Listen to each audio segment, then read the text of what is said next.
portion control. The second method of changing our eating that I'm going to talk about is portion control. And there's essentially two types of that. There's what is kind of officially portion control, which is where you have an indicated amount of different types of foodstuff in your meal. So as shown here, you have an open palm amount of a protein-based food like a meat, a clenched fist size amount of vegetables, and so on. And it's a perfectly valid method, and for most people, doing that would probably improve the way they eat. They'd probably end up eating more fresh, nutritious stuff, would probably reduce their calories overall. But from my experience, I don't think I know anyone that's done this for all that long as a continued approach, because it quickly gets derailed when you're having meals that don't fit into that. Maybe you don't feel that you can have some of those things at breakfast, you're eating out, someone else is feeding you.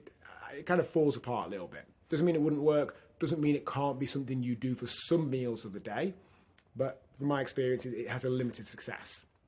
The second way we can think of portion control is just to control our portion sizes, to be aware of how much of different types of food someone of our size and activity levels needs to maintain our current weight or potentially lose it.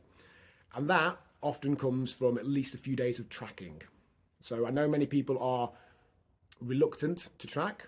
It feels like more a pain in the arse than it actually is. But definitely 3 to 4, 5 days of tracking our food with an app like MyFitnessPal will give you a good understanding of what an appropriate portion size is of different foodstuffs for someone of your size and activity levels. When you have that knowledge going forward, you have it forever. So you'll know if you're having a bowl of cereal, what size bowl of that particular cereal equates to the right amount for you. You don't need to weigh it out, you know roughly how much in the bowl works for you. Same with different meals, ingredients, etc.